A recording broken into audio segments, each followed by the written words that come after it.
Cabinet में मेरे सहयोगी श्रीमान गिरिराज सिंह जी, पवित्रा मार्गरीटा जी, विभिन्न देशों के राजदूत, वरिष्ठ राजनयिक, केंद्र और राज्य सरकार के अधिकारी, फैशन और टेक्सटाइल वर्ल्ड के सभी दिग्गज, एंटरप्रेन्योर्स, छात्र छात्राएं, मेरे बुनकर और कारीगर साथी, देवी और सज्जनों, आज भारत मंडपम भारत टैक्स के दूसरे आयोजन का साक्षी बन रहा है। इसमें हमारी परंपराओं के साथ ही विकसित भारत की संभावनाओं के दर्शन भी हो रहे हैं। ये देश के लिए संतोष की बात है कि हमने जो बीज रोपा है, आज वो वटवृक्ष बनने की राह पर तेज गति से बढ़ रहा है। भारत टैक्स अब एक मेगा ग्लोबल टेक्सटाइल इवेंट बन रहा है। इस बार वैल्यू चेन का पूरा स्पेक्ट्रम, इससे जुड़े 12 समूह एक साथ यहां हिस्सा ले रहे हैं। एक्सेसरीज, गारमेंट, मशीनरी, केमिकल्स और डाइज का भी प्रदर्शन किया गया है। भारत टैक्स दुनिया भर के पॉलिसी मेकर्स, सीईओ और इंडस्ट्री लीडर्स के लिए एंगेजमेंट, कोलैबोरेशन और पार्टनरशिप का एक बहुत ही मजबूत मंच बन रहा है। इस आयोजन के लिए सभी स्टेक होल्डर्स का प्रयास बहुत सराहनीय है। मैं इसके काम में जुटे हुए सब लोगों को हृदय से बहुत बहुत बधाई देता हूं।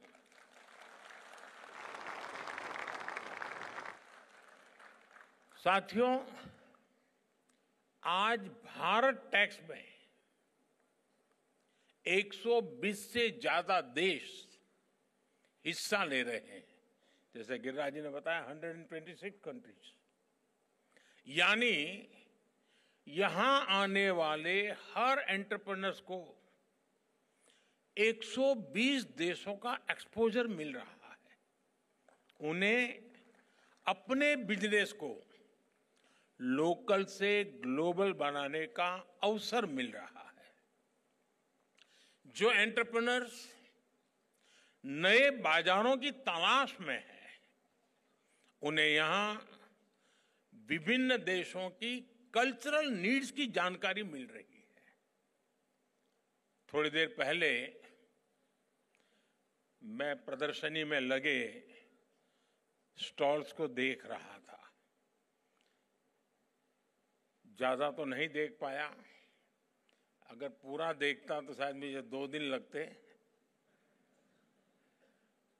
और इतना समय तो आप मुझे परमिट भी नहीं करेंगे। लेकिन जितना समय मैं निकाल सका, इस दौरान मैंने इन स्टॉल्स के कई रिप्रेजेंटेटिव से भी बहुत सारी बातें की, चीजों को समझने का मैंने प्रयास किया। कई साथी बता रहे थे कि पिछले साल भारत टैक्स से जुड़ने के बाद उन्हें बड़े स्केल पर नए बायर्स मिले, उनके बिजनेस का विस्तार हुआ। और मैं तो देख रहा था, एक बड़ी यानी मधुर कंप्लेन मेरे सामने आई। उन्होंने कहा साहब डिमांड इतनी है कि हम पहुंच नहीं पाते हैं।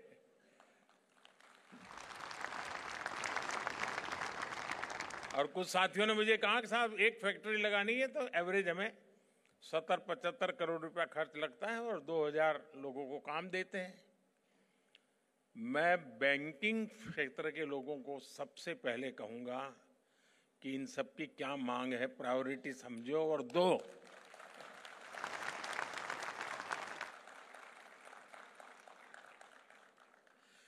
साथियों, इस आयोजन से टेक्सटाइल सेक्टर में इन्वेस्टमेंट्स, एक्सपोर्ट और ओवरऑल ग्रोथ को जबरदस्त बढ़ावा मिल रहा है।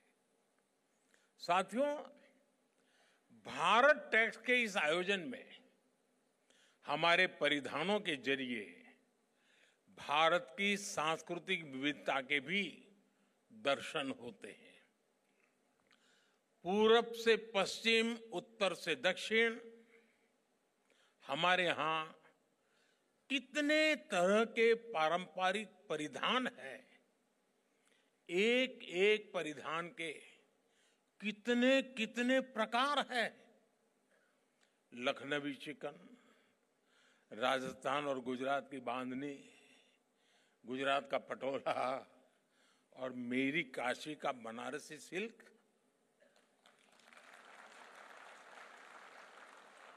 दक्षिण में कांजीवरम सिल्क, जम्मू कश्मीर का पश्मीना। ये सही समय है ऐसे आयोजनों के जरिए हमारी ये विविधता और विशेषता वस्त्र उद्योग के विस्तार का भी माध्यम बने। साथियों, पिछले साल मैंने टेक्सटाइल इंडस्ट्री में फार्म, फाइबर, फैब्रिक, फैशन और फॉरेन, इन 5 एप फैक्टर्स की बात की थी। फार्म, फाइबर, फैब्रिक, फैशन और फॉरेन का विजन अब भारत के लिए एक मिशन बनता जा रहा है। ये मिशन किसान, बुनकर, डिजाइनर और व्यापारी, हर किसी के लिए ग्रोथ के नए रास्ते खोल रहा है। पिछले वर्ष भारत के टेक्सटाइल और एपरल एक्सपोर्ट्स में 7% की बढ़ोतरी हुई है।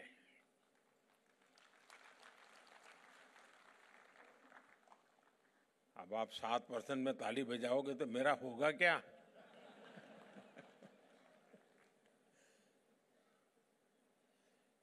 अगली बार 17% हो तो फिर ताली हो जाए।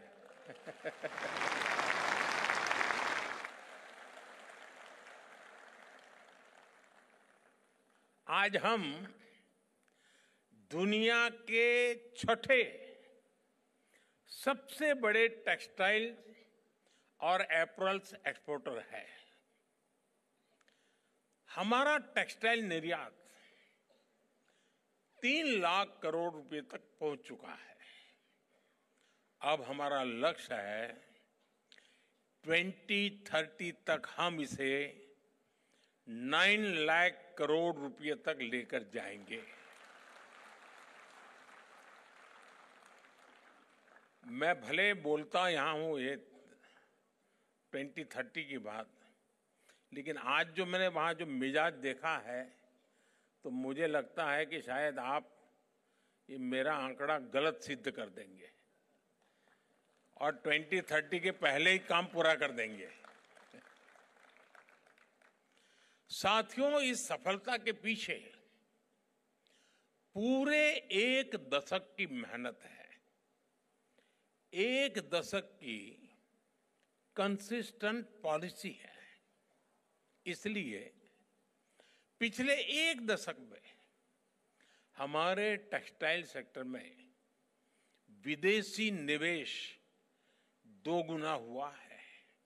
और आज मुझे कुछ साथी बता रहे थे कि साहब बहुत सारी विदेशी कंपनियां भारत में इन्वेस्टमेंट करने के लिए आना चाहती हैं।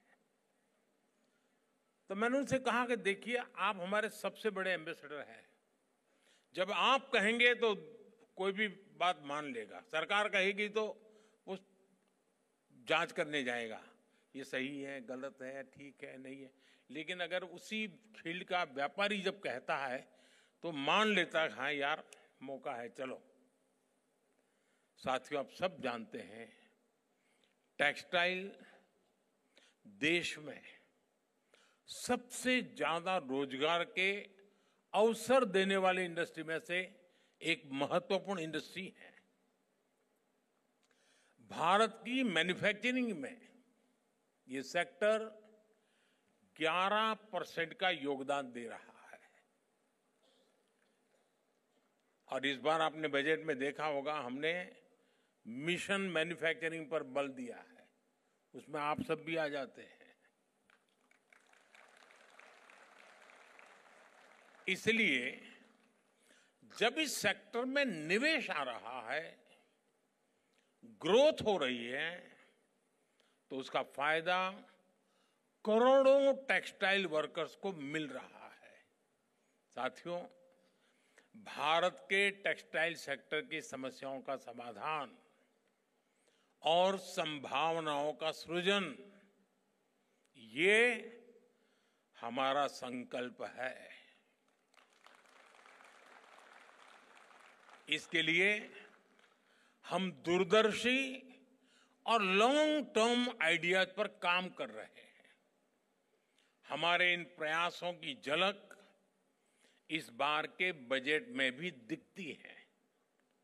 हमारे देश में कॉटन सप्लाई रिलायबल बने, भारतीय कॉटन ग्लोबली कॉम्पिटिटिव बने, इसके लिए हमारी वैल्यू चेन मजबूत हो।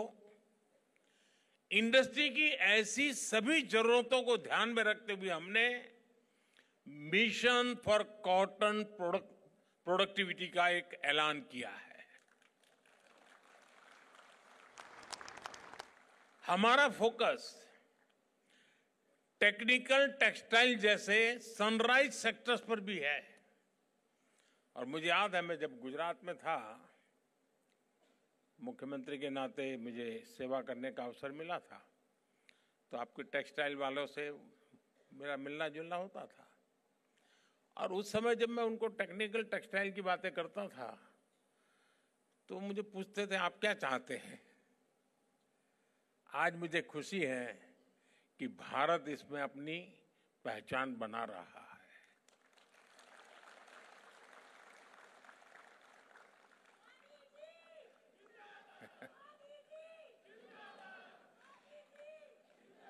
हम स्वदेशी कार्बन फाइबर और उससे बनने उत्पादों को बढ़ावा दे रहे हैं। Bharat high grade carbon fibre बनाने की दिशा में भी आगे बढ़ रहा है। इन प्रयासों के साथ ही टेक्सटाइल सेक्टर के लिए जो नीतिगत फैसले चाहिए, हम वो भी ले रहे हैं। जैसे कि इस साल के बजट में एमएसएमई के क्लासिफिकेशन क्राइटेरिया में बदलाव करके इसका विस्तार किया गया है।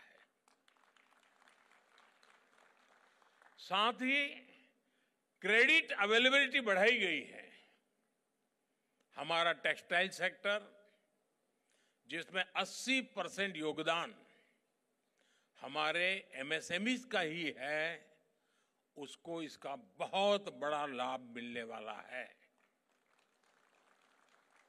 साथियों, कोई भी सेक्टर एक्सेल तब करता है जब उसके लिए स्किल्ड वर्कफोर्स उपलब्ध हो।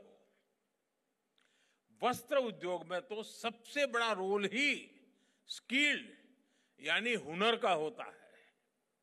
इसलिए हम टेक्सटाइल इंडस्ट्री के लिए स्किल्ड टैलेंट पूल बनाने के लिए भी काम कर रहे हैं।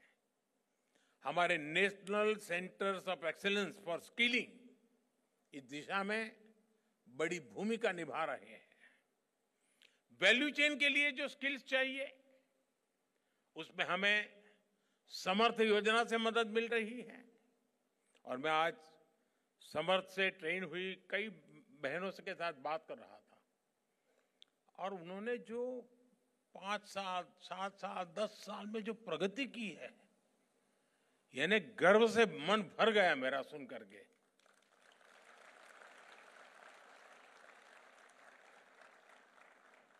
हमारी ये भी कोशिश है कि टेक्नोलॉजी के इस दौर में हैंडलूम की ऑथेंटिसिटी को, हाथ के कौशल को भी उतना ही महत्व मिले। हथकरघा कारीगरों का हुनर दुनिया के बाजारों तक पहुंचे, उनकी क्षमता बढ़े, उन्हें नए अवसर मिले। हम इस दिशा में भी काम कर रहे हैं। पिछले 10 वर्षों में हैंडलूम्स को बढ़ावा देने के लिए 2400 से ज्यादा बड़े मार्केटिंग इवेंट्स का आयोजन किया गया। 2400 से ज्यादा हैंडलूम प्रोडक्ट्स की ऑनलाइन मार्केटिंग को बढ़ावा देने के लिए इंडिया हैंडमेड नाम से ई-कॉमर्स प्लेटफॉर्म भी बनाया गया है।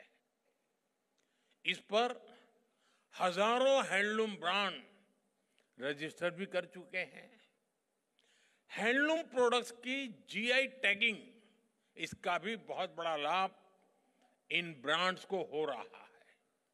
साथियों, पिछले वर्ष भारत टैक्स के आयोजन के दौरान टेक्सटाइल स्टार्टअप ग्रांड चैलेंज को लॉन्च किया गया था।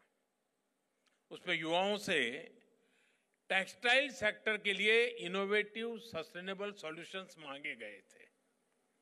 इस चैलेंज में देश भर के युवाओं ने बढ़ चढ़ करके हिस्सा लिया।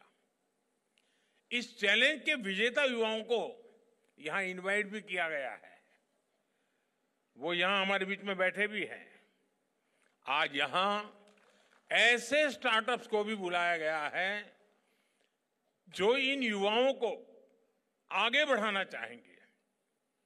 ऐसे पिच फेस्ट को आईआईटी मद्रास, अटल इनोवेशन मिशन और कई बड़े प्राइवेट टेक्सटाइल ऑर्गेनाइजेशंस का सपोर्ट मिल रहा है।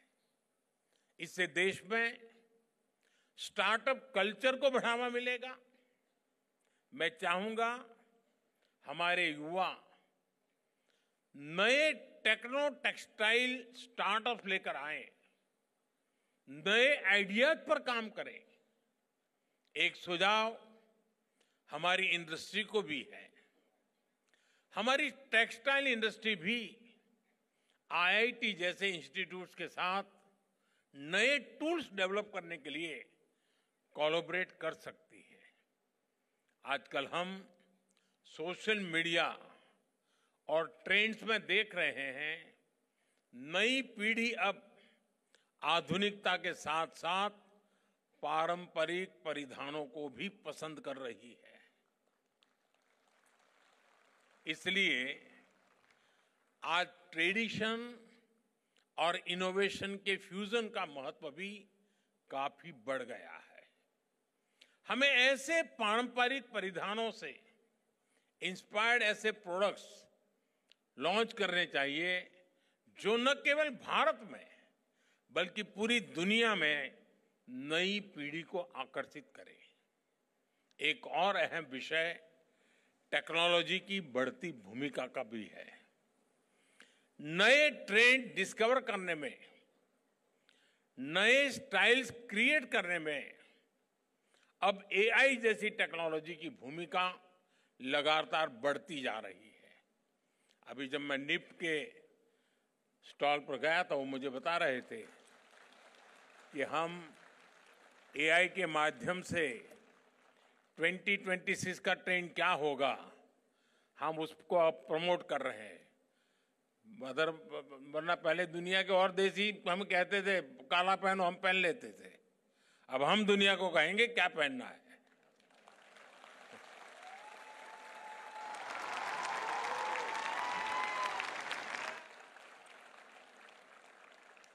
इसलिए आज एक और पारंपरिक खादी को भी बढ़ावा दिया जा रहा है, साथ ही एआई के जरिए फैशन के ट्रेंड्स को भी एनालाइज किया जा रहा है। मुझे याद है, मैं जब नया नया मुख्यमंत्री बना था तो गांधी जयंती पर, शायद 2003 होगा, मैंने पोरबंदर में गांधी जी का जहां जन्म स्थान है वहां फैशन शो ऑर्गेनाइज किया था, और खादी का फैशन शो, और निफ्ट के स्टूडेंट्स और हमारे यहाँ एनआईडी के स्टूडेंट्स मिलकर के उस काम को आगे बढ़ाया था।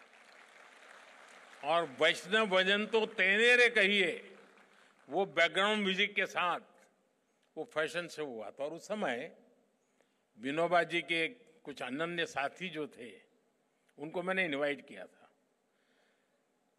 तो मेरे साथ बैठे थे, क्योंकि फैशन शो वर्गे शब्द ऐसे हैं कि पुरानी पीढ़ी के लोगों को जरा कान खड़े हो जाते हैं कि ये क्या सब तूफान चल रहा है।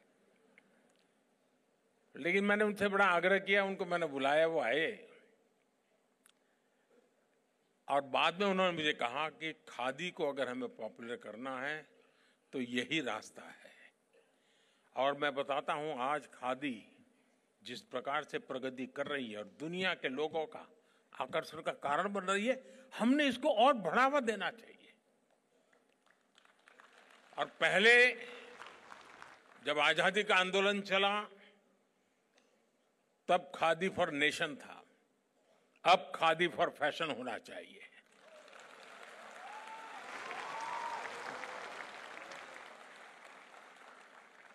साथियों, कुछ दिनों पहले, जैसा अभी अनाउंसर बता रहे थे, मैं विदेश दौरे पर से ही आया हूं।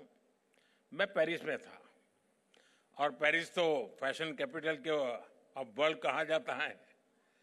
इस यात्रा के दौरान विभिन्न मुद्दों पर दोनों देशों के बीच अहम साझेदारी हुई। हमारी चर्चा के मुख्य बिंदुओं में एनवायरमेंट और क्लाइमेट चेंज का विषय भी शामिल रहा। आज पूरी दुनिया सस्टेनेबल लाइफस्टाइल के महत्व को समझ रही है। फैशन वर्ल्ड भी इसके प्रभाव से अछूता नहीं है। आज दुनिया फैशन और एनवायरमेंट और फैशन फॉर एम्पावरमेंट के लिए इस विजन को अपना रही है। इस संबंध में भारत दुनिया को रास्ता दिखा रहा है। सस्टेनेबिलिटी हमेशा से भारतीय टेक्सटाइल की परंपरा का अभिन्न हिस्सा रहा है। हमारी khadi, tribal textiles, natural dyes का उपयोग, ये सभी सस्टेनेबल लाइफस्टाइल के ही उदाहरण हैं। अब भारत की पारंपरिक सस्टेनेबल टेक्निक्स को कटिंग एज टेक्नोलॉजी का साथ मिल रहा है। इससे इंडस्ट्री से जुड़े कारीगरों, बुनकरों और करोड़ों महिलाओं को सीधा सीधा लाभ हो रहा है। साथियों, मैं समझता हूं संसाधनों का पूरा उपयोग और कम से कम वेस्ट जनरेशन टेक्सटाइल इंडस्ट्री की पहचान बननी चाहिए। आज दुनिया में करोड़ों कपड़े हर महीने इस्तेमाल से बाहर हो जाते हैं। इनमें बहुत बड़ा हिस्सा फास्ट फैशन वेस्ट का होता है, यानी वो कपड़े जिन्हें फैशन या ट्रेंड चेंज होने के कारण लोग पहनना छोड़ देते हैं। इन कपड़ों को दुनिया के कई हिस्सों में डंप किया जाता है। इससे एनवायरनमेंट और इकोलॉजी के लिए भी बड़ा खतरा पैदा हो रहा है। एक आकलन के मुताबिक 2030 तक फैशन वेस्ट 148 मिलियन टन तक पहुंच जाएगा। आज टेक्सटाइल वेस्ट का 1/4 हिस्सा भी रिसाइकल नहीं हो रहा है। हमारी टेक्सटाइल इंडस्ट्री इस चिंता को अवसर में बदल सकती है। आप में से अनेक साथी जानते हैं, हमारे भारत में टेक्सटाइल रिसाइकलिंग और खासकर अपसाइकलिंग का बहुत डाइवर्स ट्रेडिशनल स्किल मौजूद है। जैसे कि हमारे यहाँ पुराने या बचे हुए कपड़ों से दरिया बनाई जाती है। बुनकर लोग और यहाँ तक कि घर की महिलाएं भी ऐसे कपड़ों से कितने तरह के मैट्स, रग्स और कवरिंग बनाती हैं। महाराष्ट्र में पुराने और यहाँ तक कि फटे कपड़ों तक से अच्छे अच्छे गोदड़ी बनाए जाते हैं। हम इन पारंपरिक आर्ट्स में नए इनोवेशन करके इन्हें ग्लोबल मार्केट तक पहुंचा सकते हैं।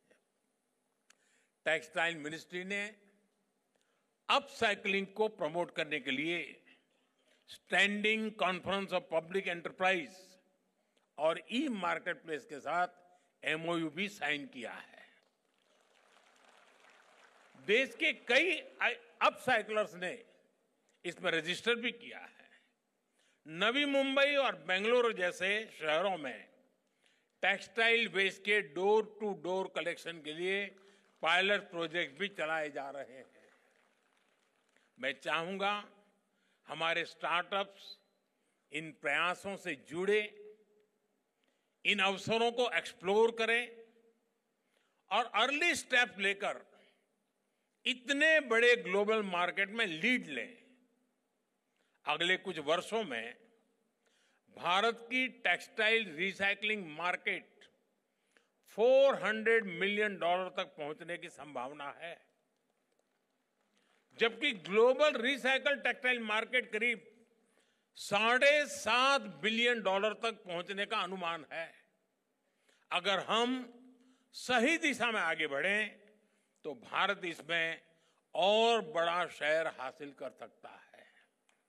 साथियों, सैकड़ों वर्ष पहले जब भारत समृद्धि के शिखर पर था, हमारी उस समृद्धि में टेक्सटाइल इंडस्ट्री की बहुत बड़ी भूमिका थी। आज जब हम विकसित भारत का संकल्प लेकर आगे बढ़ रहे हैं तो एक बार फिर टेक्सटाइल सेक्टर का इसमें बहुत बड़ा योगदान होने वाला है। भारत टैक्स जैसे आयोजन इस सेक्टर में भारत की स्थिति को मजबूत बना रहे हैं।